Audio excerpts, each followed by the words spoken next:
많이 듣던 말씀이죠. 네, 오늘 마르다와 마리아의 말씀을 여러분과 함께 나누기를 원합니다. 이 말씀을 먼저 드리기에 앞서 짚고 넘어가야 될 게 있습니다.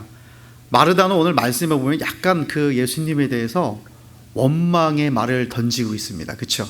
약간 이 본문 말씀을 보면 마르다가 약간 짜증과 원망이 섞인 말로 예수님께 말을 시작해요. 마치 저 마리아 때문에 내가 하는 일이 너무 많아서 내 일이 버겁습니다 라고 갈등을 말해주는 그런 말을 던집니다. 여러분, 사람과 사람 사이의 관계의 갈등이 끊임없이 있죠. 가족 간에도 갈등이 그렇게 있는데 어떻게 다른 사람과의 갈등이 없겠습니까? 근데 그 갈등은 왜 생기는 거예요? 그 갈등의 원인이 뭐예요? 너와 내가 다르기 때문에. 저하고 함께 있는 사람도 사는 사람도 저와 다르니까 오늘도 몇 번을 갈등을 일으켰는지 모르겠습니다. 그냥 같이 일하니까 같이 있으니까 갈등이 일어나요. 이게 안 일어나면 사람의 관계가 아니죠. 사람은 누구든지 갈등의 관계를 가지고 있습니다. 그런데 갈등은 서로의 다름을 인정하지 못하니까 생긴 면입니다. 마리아와 마르다도 마찬가지예요. 둘 다 틀린 것도 아니고 맞는 것도 아니고 둘 다 하나님의 은사를 가진 사람들이었어요. 하는 역할이 틀렸던 거예요. 마르다는 예수님과 같이 온 사람들을 섬기려고 하는 그런 마음을 갖고 섬기는 은사를 갖고, 마리아는 예수님의 발 아래 엎드려서 예수님이 하시는 그 말씀을 어떻게 하시든지 들으려고 하는, 듣는 그 은사가 다를 뿐 서로가 틀린 게 아니라 다른 데 있어서 갈등은 오게 되어 있습니다. 마르다가 화가 나서 그 마르다의 입으로 드러난 표현 방식에 대해서 예수님은 좀 뭐라고 하시죠. 근데 마르다의 봉사하는 손길에 문제가 있다고는 말씀하지 않으셨습니다. 여러분, 다르다, 틀리다, 이 개념을 잘 구분해야 될 줄 믿습니다. 나와 다르다고 해서 나와 다르다고 틀렸다고 표현하는 것은 큰 잘못입니다. 화면에 나오죠. 상대방이 나와 다르다고 틀렸다고 표현하는 것은 큰 잘못. 예를 들어서 저는 소시지를 너무 좋아해요. 그런데 우리 집사람은, 아내는 삼겹살을 너무 좋아해요. 근데 집사람이 저를 보고 당신은 소시지를 좋아하는 게 틀렸어 라고 말할 수 없잖아요. 그렇다고 내가 당신은 삼겹살을 좋아하는 게 틀렸어 라고 말을 할 수 없는 것처럼 당신이 틀렸어가 아니라 서로 다른 거예요. 음식 먹는 성향이 틀리고 그게 다른 거지 그게 틀린 것이 아니라는 것이죠. 그래서 상대방이 자신이 좋아하지 않는 음식을 먹는다고 잘못되거나 당신은 틀렸다고 비난할 수 없는 것입니다. 나만 옳은 것이 아니라 다른 사람도 옳을 수 있다라는 것이고 내가 틀릴 수도 있다라는 것입니다. 우리가 그런 개념을 갖고 우리가 교회 공동체 생활을 한다면 참 좋을 것 같습니다. 오늘 말씀에 앞서서 이 말을 예전에 한번 제가 했었던 기억이 있는데요. 상대방이 나와 다름을 항상 기억하세요. 당신은 나와 틀려가 아니라 당신은 나와 좀 다르군요. 그러니 우리 다름을 인정하고 잘해봅시다 라고 할 수 있는 마음의 여유를 가지시는 저와 여러분이 되기를 간절히 소망합니다. 여러분, 오늘 본문 말씀에 보시면은 예수님께서 예루살렘 가까이에 있는 베다니의 마을에 마르다와 마리아의 집에 오늘 들어오셨어요. 그런데 이들은 예수님과 아주 친밀했던 사이였던 걸 볼 수 있어요. 여러분, 마리아와 마르다의 오빠가 누구였는지 아시죠? 바로 나사로. 여러분, 거지 나사로와 혼동하시면 안 됩니다. 그 부자와 거지 나사로 똑같은 이름인데 그 나사로가 아니고 마리아와 마르다의 오빠 나사로예요. 이 나사로는 어떤 사람이었어요? 죽었었던 사람이었어요. 죽어가지고 송장 냄새가 풀풀 풍겨가지고 죽은 지 이미 4일이 지났는데 예수님께서 그 나사로를 보고 그 무덤에서 슬피 울며 눈물을 흘리셨다는 성경에 기록되어 있어요. 그래서 나사로와 마르다와 마리아는 예수님과 아주 긴밀한 사이, 아주 절친한 사이였어요. 예수님께서 사역하시다가 피곤하시니까 예루살렘 가까이 있는 이 베다니에 있는 이 마리아와 마르다의 집에 가서 쉬시기도 하시고 음식을 오늘처럼 드시기도 하고, 그들이 예수님이 오면은 방 한 켠을 내어드리면서 예수님이 쉴 수 있도록 아주 좋은 친밀한 사이였던 것을 볼 수가 있습니다. 그런데 이 마르다가 오늘 본문에서는 조금 이게 좀 석연치 않게 비춰지는 건 사실이에요. 하지만 여러분, 우리가 기억해야 될 것은 마르다도 굉장한 믿음을 가진 사람이었어요. 왜냐하면 나사로가 죽었을 때 예수님께서 요한복음 11장에 이렇게 말씀하십니다. 너가 영생을 믿느냐? 나는 부활이요 생명이니 나를 믿는 자는 죽어도 살겠고 무릇 살아서 나를 믿는 자는 영원히 죽지 아니하리라. 내가 이것을 믿느냐라고 마르다에게 물어봤을 때 마리아가 정말 멋진 대답을 합니다. 누구와 같은 대답을 했는지 아세요? 베드로의 고백을 똑같이 했어요. 어떤 고백이냐면, 주여, 그렇습니다. 주는 그리스도이시오 세상에 오시는 하나님의 아들인 줄 내가 믿습니다 라고 고백하는 장면이 나와요. 그럼 마르다가 굉장히 믿음에 신실하게 부활의 신앙을 고백하는 사람이었던 것을 볼 수가 있습니다. 그런데 오늘 말씀에서는 예수님을 영접하는 방법에서 두 자매의 차이가 좀 있었어요. 한 사람은 부엌으로, 한 사람은 예수님의 발 아래 앉아서 예수님의 말씀을 듣는 것으로. 여러분, 어떤 편이 더 잘한 것일까요? 어떤 편이? 마리아가 더 잘한 일일까요? 아니면 마르다가 더 잘한 일일까요? 두 자매가 예수님을 영접하는 방법에서 우리가 우선으로 할 일이 무엇인지를 오늘 말씀에서 배우기를 바랍니다. 먼저 일 중심의 마르다입니다. 이 마르다는 아까도 말했지만 은사가 섬기는 거예요. 예수님과 일행들이 왔을 때 그들을 기쁨으로 맞았어요. 그래서 오늘 말씀에 뭐라고 되어 있어요? 40절 말씀에 일중심의 마르다 이렇게 되어 있죠. 마르다는 준비하는 일이 많아 마음이 분주한지라 예수께 나와 이르되 주여 내 동생이 나 혼자 일하게 두는 것을 생각하지 아니하시나이까 그를 명하여 나를 도와주라 하소서라고 오늘 마르다가 말하고 있습니다. 마르다는 예수님과 함께한 그 제자들을 이렇게 대접하기 위해서 굉장히 부산스러웠어요. 마음이 급했어요. 몸도 급했어요. 바빴어요. 그리고 예수님께 정성껏 대접하면 칭찬받아야 될 일이지만 여러분, 예수님은 마르다의 한 일을 가지고 칭찬하지 않으셨어요. 오늘 말씀에 보면 그 어떤 곳에도 예수님이 마르다가 그렇게 분주하게 일한 것에 대한 칭찬의 구절이 하나도 없었던 것입니다. 그러나 마르다는 요리하면서 염려했고 굉장히 걱정된 마음을 갖고 있었어요. 반면 동생 마리아는 예수님 곁에 앉아 예수님이 물론 어떤 말씀을 하셨는지 모르겠어요.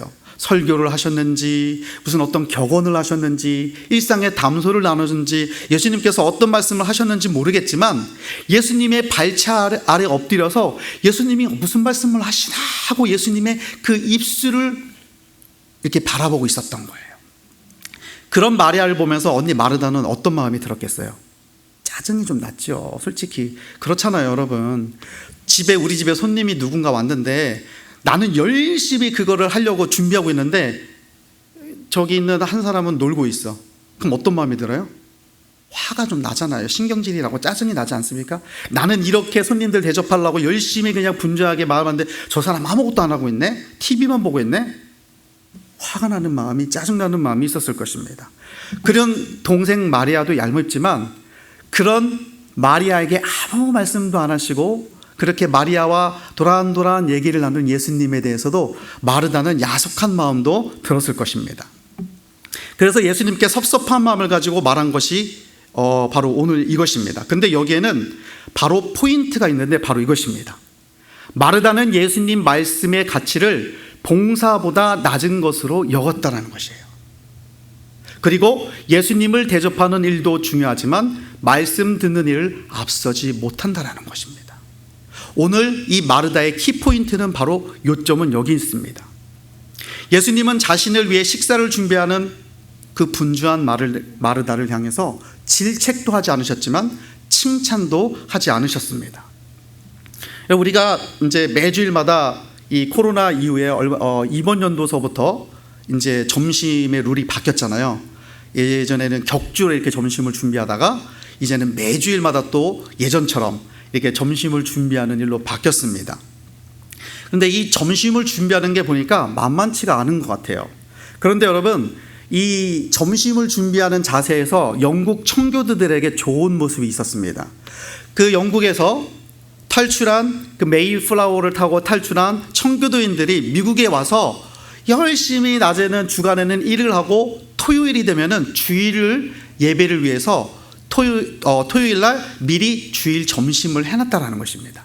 그리고 나서 미리 점심을 토요일 날 다 해놓은 다음에 주일 날에는 따끈하게 데워서 모든 사람들이 앉아서 그렇게 예배가 끝나면 식사로 같이 하고 교제를 나누었던 것을 우리가 알 수 있습니다. 여러분, 교회 점심도 그런 정신으로 해야 된다는 것입니다. 좀 간단하게 먹고 설거지도 좀 이렇게 빨리빨리 쌓는 그런 구조로 해야 됩니다. 제가 예전에 이렇게 주일학교를 하느라고 저 뒤쪽에 있잖아요. 예전에 보면은, 지금은 아니에요. 예전에 보면은 설교 중간에 나와서 음식을 하시고 계시는 경우가 종종 있었어요. 솔직히 제가 마음이 좀 이게 좀 불편하더라고요. 제가 뭐라고 말씀은 못 드리겠지만 예배 시간인데, 성경 말씀, 하나님의 말씀을 듣는 시간인데 저렇게 나와서 봉사하는 것도 좋고 이렇게 점심을 돌보시는 것 좋고 여기 있는 사람들이 시장하셔가지고 빨리 따끈한 음식을 대접하는 것도 좋지만 말씀을 들으면 더 좋으실 텐데, 예배에 끝까지 참여하시면 좋을 텐데 라는 마음이 있었어요. 근데 요즘에 보니까요, 그런 일이 거의 없어요. 네, 진짜 보니까 미리 토요일 날 와서 준비하시고 아니면 주일날 아침 일찍 오셔서 준비하시든지, 그 다음에 준비를 싹 마치시고 예배 끝나기 전에 또 살짝 가셔가지고 딱 준비하시는, 제가 그 모습을 보고 우리 교회 달라졌구나 이런 걸 느꼈습니다. 예전에는요, 예배 시간에 와서 막 이렇게 국도 적고 밥도 적고 이러는데 제가 마음이 좀 불편했거든요. 근데 그런 모습이 싹 사라지고 지금은 점심을 그렇게 준비하는 모습이 마치 청교도와 같이 준비하는 모습이라서 얼마나 감사하고, 이 모습은 제가 꼭 칭찬해드리고 싶었던 것이었습니다. 여러분, 만약 예수님께서 마르다가 아주 열심으로 정성스럽게 예수님의 일행을 위해 준비하는 모습을 보시고 칭찬했다면 우리도 당연히 그렇게 해야겠죠. 저도 종종 그럴 때가 있습니다. 분명 바쁘게 여러 가지 사역과 봉사의 일을 하고 하루의 주일을 마감할 때가 있어요. 근데 저녁 때 물론 여러 가지 일을 감당해서 몸이 힘든 것도 있겠지만 뭔지 모르게 영혼이 공허함을 느낄 때가 많아요. 많다 그러면은 큰일 나겠다. 그럴 때가 있어요. 주일날의 모든 봉사의 일과 사역의 일을 모두 마치고 저녁 때 보면 약간 공허한 것들을 느낄 때가 있다는 것입니다. 그런데 중요한 것은 하나님은 내 영혼이 약해지면서까지 바쁘게 일하라고 하지 않습니다.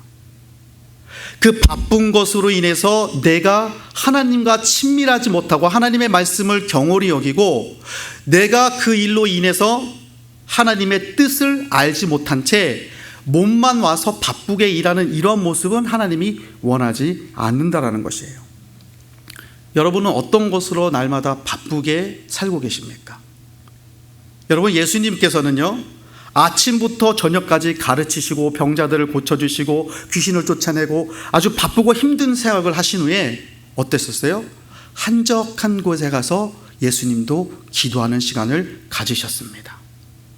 하나님과 교통을 나누심으로 위로부터 내려오는 힘을 공급받았다라는 것입니다. 여러분, 바쁘다고 예배를 소홀히 하지 마시고 바쁘다고 말씀 듣는 일을 가볍게 여기는 것을 우리는 경계해야 될 것입니다. 그리고 먼저 우리의 영혼을 돌아보는 일을 우선하시기 바랍니다. 여러분, 처음에 예수님 만났던 감격 기억하시나요? 내가 처음 주를 만났을 때,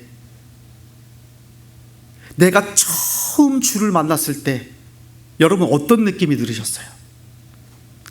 주님이 나에게 말씀하시는 그 음성 속에 여러분 무엇을 느끼셨습니까? 내가 너와 함께 하겠다, 내가 너와 늘 같이 있겠다라고 하는 그 모습 속에서 여러분 무엇을 느끼셨습니까? 너무 좋지 않았습니까? 너무 황홀하지 않았습니까?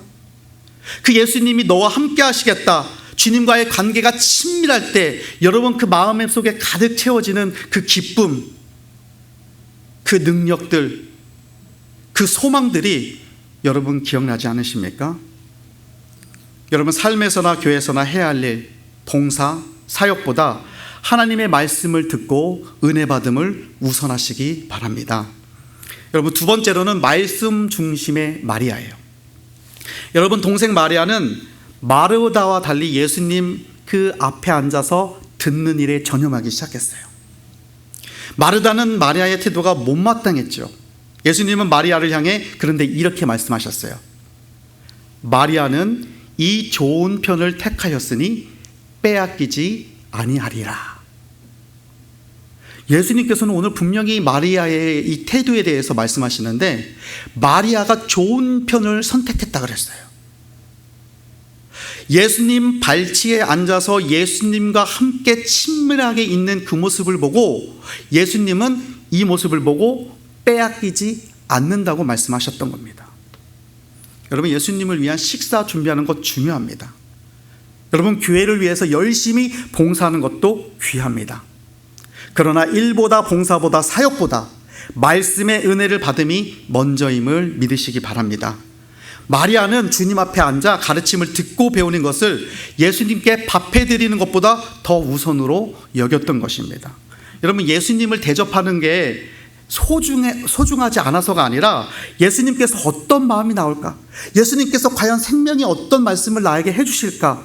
그 음성에 귀 기울이기 위해서 바로 마리아는 예수님의 발치 아래 앉아서 예수님의 그 입술에, 그 음성에 귀를 기울이고 있었던 것입니다. 그것은 마치 우리가 하나님의 말씀을 듣기 위해 사모하는 모습과도 같습니다. 말씀을 통해 은혜를 받으면 여러분 일터에서 시달리는 것도 얼마나 많아요. 오늘도 아침부터 여러분 이 저녁 시간까지 일터에서 일하신 분들 얼마나 많은 에피소드들이 있습니까? 손님 때문에 스트레스 받는 것 있어, 재정적으로 스트레스 받는 것 있어, 건물이 어떻게 돼서 스트레스 받는 것 있어, 여러 가지 문제로 스트레스를 받고 얼마나 수고하고 오셨어요. 그리고 어떤 분들은 자녀 양육에 때문에 제가 제일 시달림을 받고 있겠지만 우리 과연 집사람이 제일 많아서 이게 힘들고 있겠지만 자녀 양육을 함에 있어서도 너무 할 일들이 많이 있어요. 그들을 케어해야 되고 그들의 생각들을 이해해야 되고 그들과 대화를 해야 되고 그들의 처지와 형편도 이해해야 되는 많고 많은 일들이 우리의 삶 속에 있습니다. 그러나 우리가 하나님의 말씀을 먼저 듣고 그 말씀에 귀를 기울일 때에 하나님께서 우리를 그것들을 이겨낼 수 있는 힘과 능력을 허락하시는 줄 믿습니다. 여러분, 교회 일도 먼저 말씀을 통해서 은혜를 받은 후에 해야지 마음이 넓어져요. 말씀을 받고 은혜를 받아야지. 여러분, 우리 사람의 마음은요 기본적으로 좁아요. 사람의 마음이 얼마나 좁은지 여러분 조그만 소리 하나에 여러분 기분 상할 때 있어요, 없어요? 많으시죠? 사람은 특히 이 귀가 굉장히 예민해서요, 나 상대방이 뭐 이렇게 행동을 하지 않아도 작은 말 한마디에 굉장히 예민해져서 이 마음이 좁아져요. 어저께까지만 해도 성령 충만했던 사람이 그 말 한마디에 실족해가지고 오늘 아침에 꼬꾸라지는 사람들도 많이 있습니다. 분명히 전 시간까지 하나님의 말씀을 받고 아멘으로 응답했는데도 불구하고 예배가 끝나서 어떠한 사건이 생겼을 때, 누군가 나에게 상처되는 말이나 행동을 했을 때 우리는 그대로 자빠지고 마는 게 우리라는 것이에요. 얼마나 좁은 마음을 갖고 있는지 몰라요. 그러기 때문에 여러분, 우리의 마음을 넓혀야 될 줄 믿습니다. 무엇으로요? 하나님의 말씀으로. 예수님이 하시는 그 말씀으로, 그 주옥 같은 생명의 말씀으로 우리의 마음을 크게 넓혀야 될 줄 믿습니다. 그래야지 마음이 넉넉해지고 상대방이 하는 그 말이 이해가 되고 때로 나 혼자 봉사한다고 해도 견뎌낼 수 있는 힘이 옵니다. 봉사와 섬김이 짜증과 섞여서 되지 않는다라는 거예요. 많은 사람들이 짜증나서 하는 것을 저는 좀 많이 목격할 때가 있어요. 에이, 왜 내가 해야 돼? 이건 왜 혼자 해? 이런, 여러분 이거 안 하는 게 낫지 않습니까? 차라리 짜증 섞인 것, 신경질 나서 억지로 해야 되는 것 하나님 받으시겠습니까? 노죠.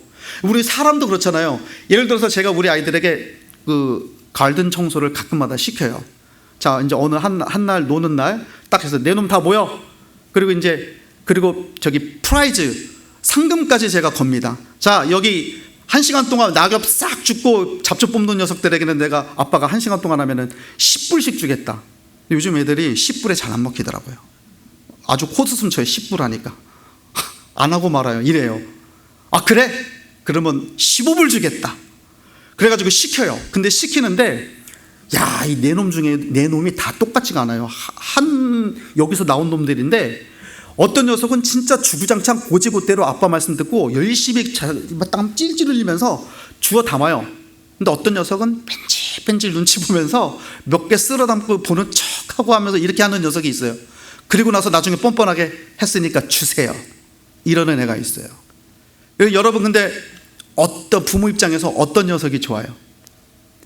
불평 안 하고 순종하고 열심히 그 일하는 애가 보기 좋아요? 아니면 하기 싫어 억지로 하는 애가 투덜거리면서 그리고 하면 그 나중에 돈까지 달라가는 녀석이 좋겠어요? 여러분, 하나님도 마찬가지 아니겠습니까? 우리 하나님 인격의 하나님이시잖아요. 우리 하나님 살아계신 하나님이시잖아요. 여러분, 하나님 믿는다고 이 자리에 나와서 하나님 말씀 듣고 봉사하고 섬기고 하시잖아요. 그런데요, 하나님도 똑같이 느끼신다라는 거예요. 너희가 교회에 봉사에 여러 가지 일을 많이 하는데 어떤 마음으로 하고 있니? 즐거운 마음으로 하고 있니? 아니면 마르다와 같이 원망의 마음을 좀 갖고 있고 짜증 섞인 모습, 신경질나는 모습으로 하고 있지는 않니? 정말 기쁨으로 하고 있니? 내 일인데?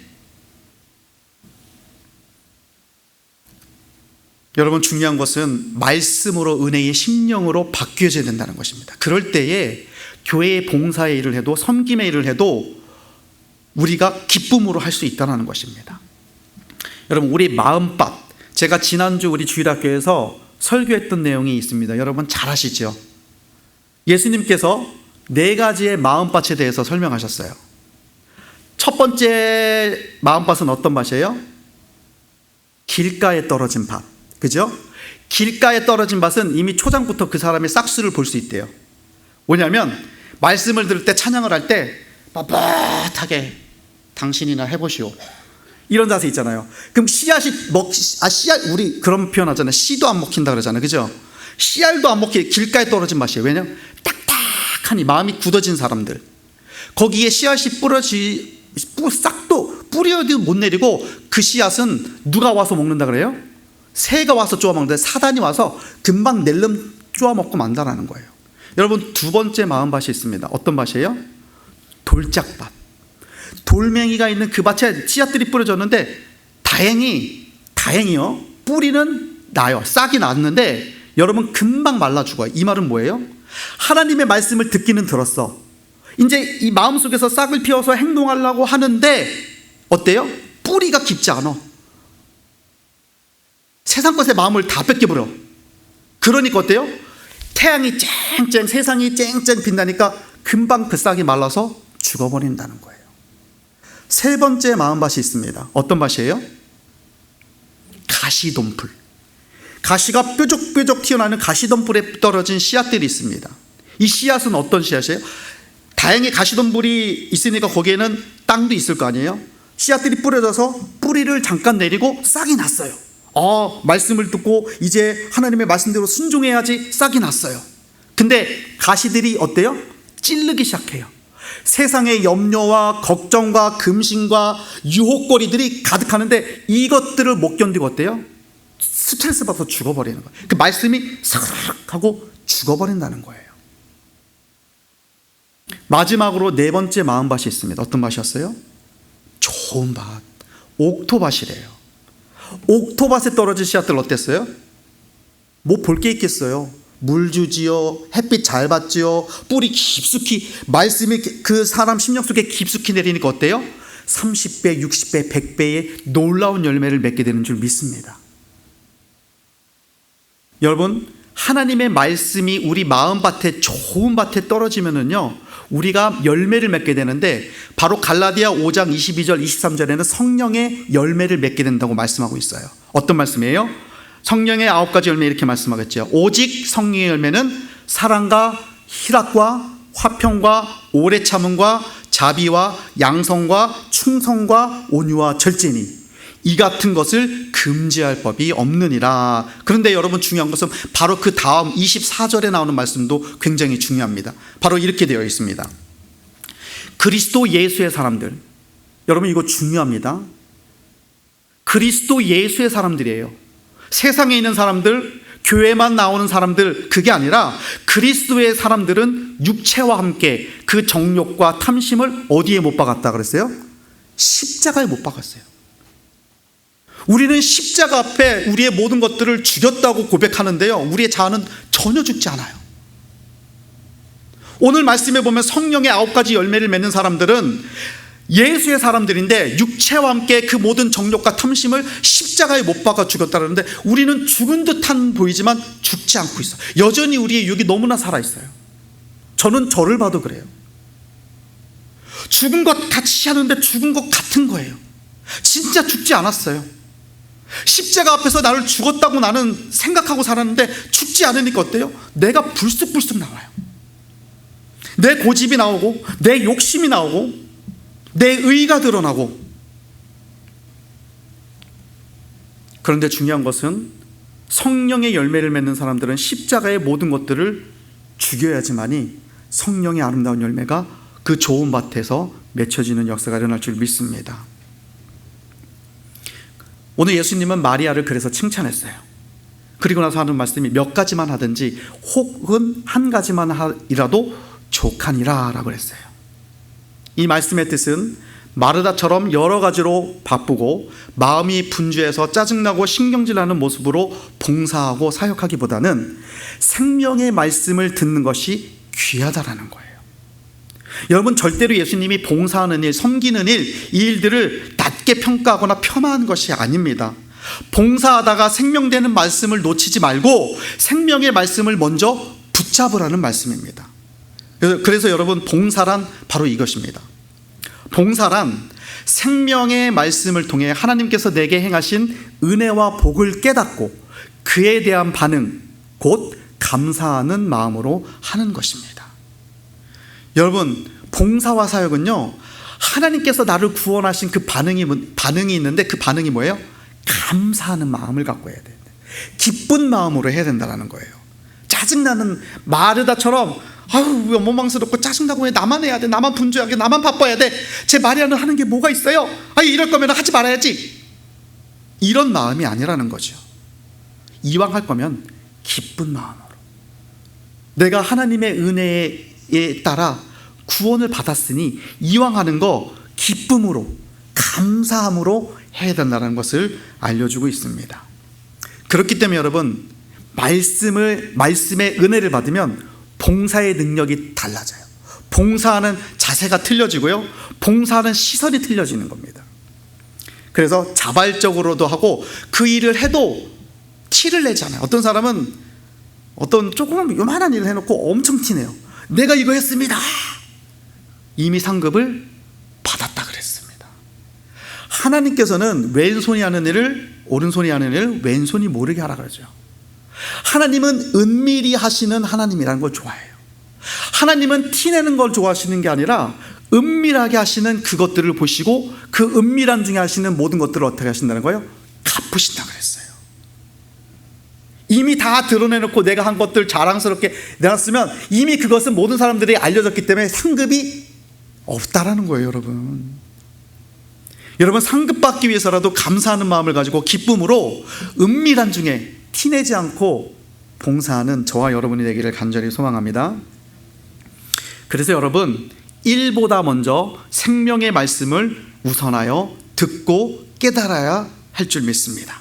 다시 한번 말씀드리지만 마르다의 봉사도 필요하지만 마리아와 같이 하나님 생명의 말씀에 먼저 귀를 기울이는 자세를 갖는 것이 더 중요하다는 것입니다. 여러분, 바쁠수록 차분하게 말씀과 가까워지시기 바랍니다. 바쁠수록 여러분, 주님과의 친밀함을 유지하시기 바랍니다. 여러분, 바쁠수록 하나님의 말씀에 나를 비추어 보시기 바랍니다. 하나님은 나를 비추는 거울입니다. 말씀을 통해서 나를 볼 때 나의 연약함이 무엇이고 나의 부족함이 무엇이고 내가 고쳐야 할 태도가 무엇이고 내가 하나님의 사람으로 어떻게 살아야 되는지를 말씀이 다 알려주시기 때문입니다. 그래서 여기 있는 저와 여러분은 말씀 속에 있는 그 숨은 보화를 캐내는 아름다운 하나님의 사람들이 되기를 간절히 소망합니다.